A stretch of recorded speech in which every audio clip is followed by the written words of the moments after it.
The wedding dress was already hanging in her closet, the date was already carved into the family calendar, and the man she was promised to had never once looked her in the eye. But on the morning a stranger rode onto her father's ranch with dust on his boots and quiet thunder in his gaze. Everything Clara Whitfield thought she knew about her future came apart, like a rope pulled too tight. If this story of forbidden hope, quiet courage, and love that refuses to bow to duty moves something in you, please take a moment to like this video, drop a comment telling us where you're watching from, share it with someone who believes people deserve second chances, and subscribe to Golden Outlaw Tales so you never miss a story like this one.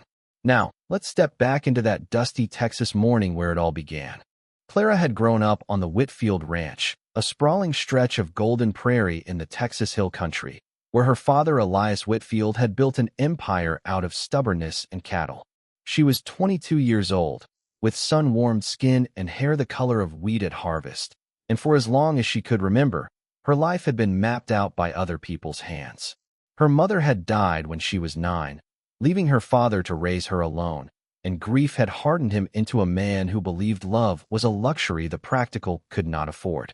When the neighboring rancher, Silas Boone, had proposed a merger of land and bloodlines through marriage, Elias had accepted before Clara even knew the offer had been made.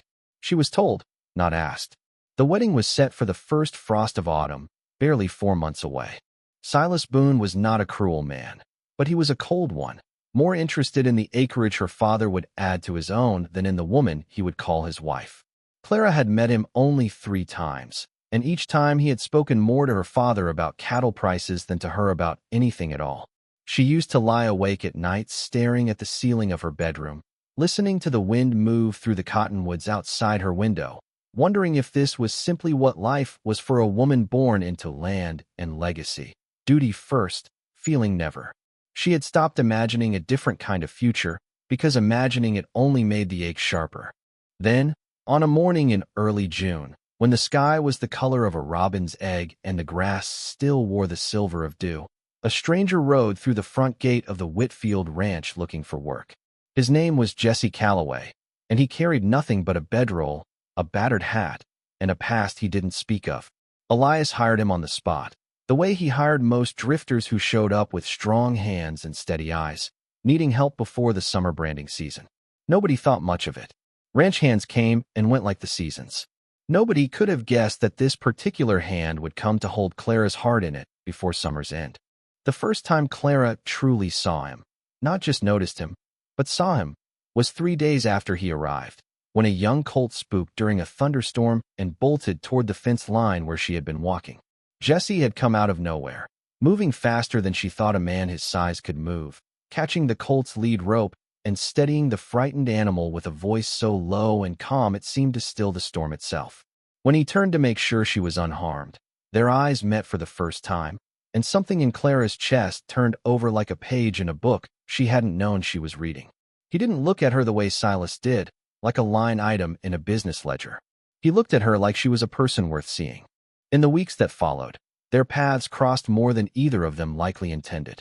She would bring water out to the men working the fences at midday, and Jesse always seemed to be the one who thanked her properly, who asked how her day was going, who noticed when she seemed tired or troubled. He was a man of few words, careful with what he shared about himself, but the words he did offer carried weight, as if he had learned the hard way that speech should never be wasted. Clara learned, in fragments, that he had once had a family, a small farm somewhere in Missouri, and that both had been lost to circumstances he never fully explained, leaving a shadow behind his eyes that made her want to understand him rather than fear him. It was on a warm July evening, when the sky burned orange and pink over the western ridge, that Clara found herself sitting on the top rail of the corral fence, watching Jesse work with a green-broke mare that no other hand on the ranch had been able to settle. He moved around the horse with a patience that seemed almost sacred, speaking to it in that same low voice he'd used the day of the storm, and Clara realized she had been holding her breath just watching him. When he finally noticed her there, he didn't stop his work, but he smiled. Just barely, just enough, and told her that some creatures didn't need to be broken, only understood. She wondered, long after the sun had set that night, if he had been talking about the horse at all. Word of the growing friendship between Clara and the new ranch hand did not stay quiet for long. Her father was a man who noticed everything that touched his land, and it wasn't long before he cornered Clara in the kitchen one evening, his voice low with warning rather than anger. He reminded her of the wedding date drawing closer, of the promise made to Silas Boone, of the honor of the Whitfield name that could not be stained by a foolish infatuation with a drifter who owned nothing but a horse and a hat. Clara had wanted to argue, wanted to ask her father if he had ever once considered what she wanted, but the words caught in her throat the way they always did, buried under years of learning that her voice mattered less than her obedience.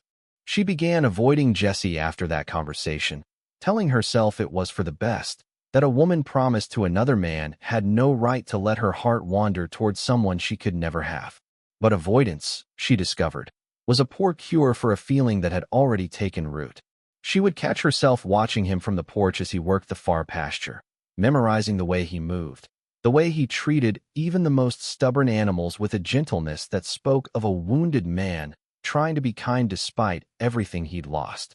And when their paths did cross, by the well, near the barn, along the fence line at dusk, the air between them crackled with everything neither of them was allowed to say. The turning point came on a night in late August, during a fierce storm that rolled in off the plains and threatened to tear the barn roof clean off. Jesse and two other hands worked through the night to secure the animals and reinforce the structure, and Clara, unable to sleep with the wind howling and thunder cracking overhead, slipped out to help despite her father's rule that she stay indoors during storms.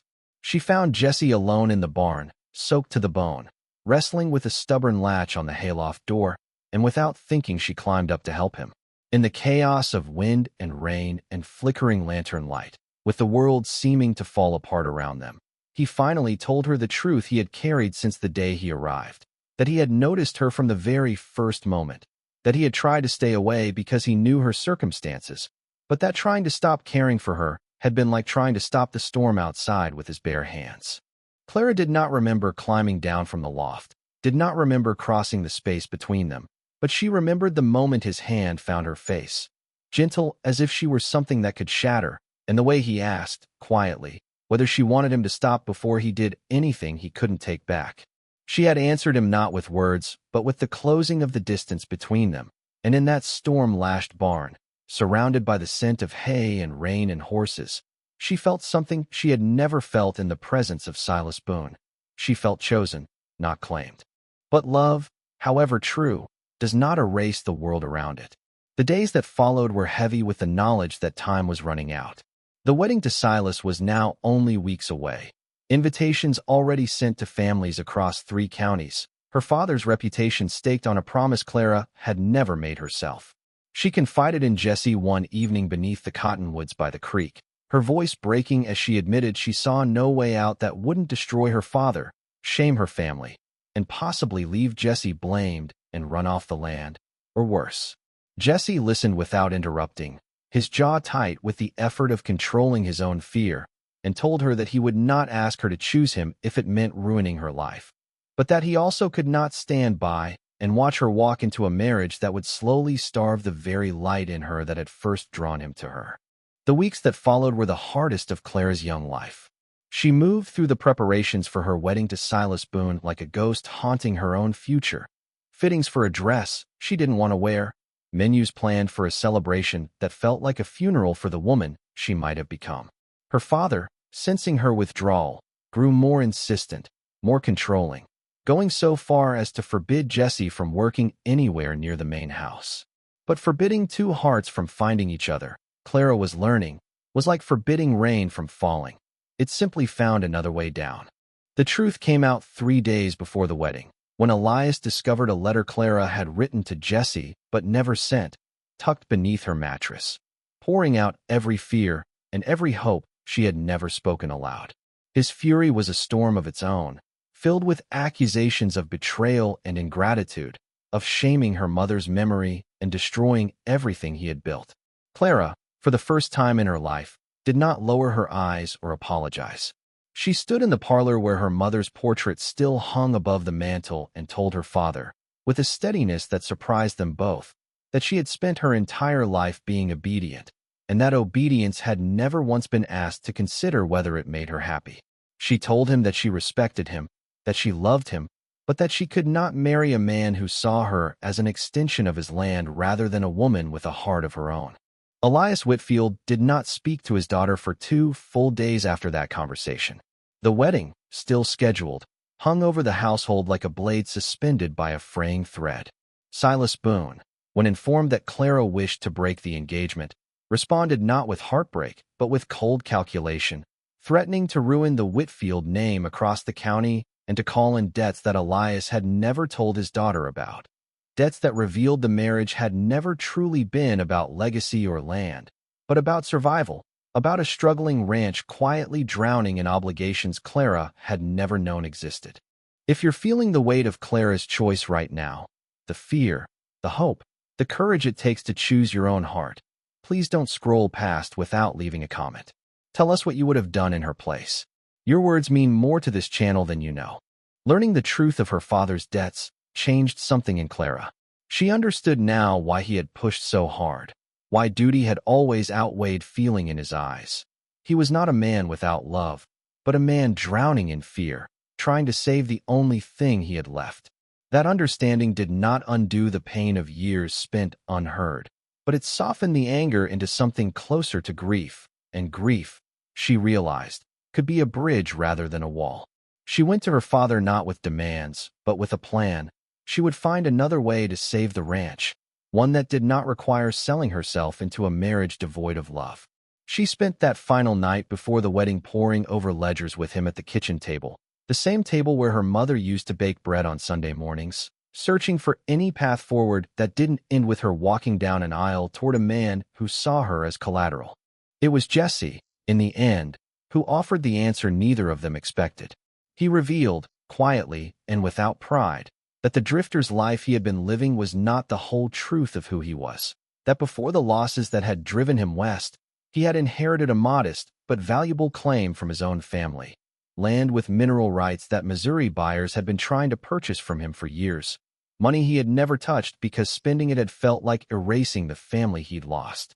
He offered it now, not as a bribe or a bargain, but as a gift freely given, enough to clear the debts that had trapped Elias and, by extension, trapped Clara in a marriage neither of them wanted.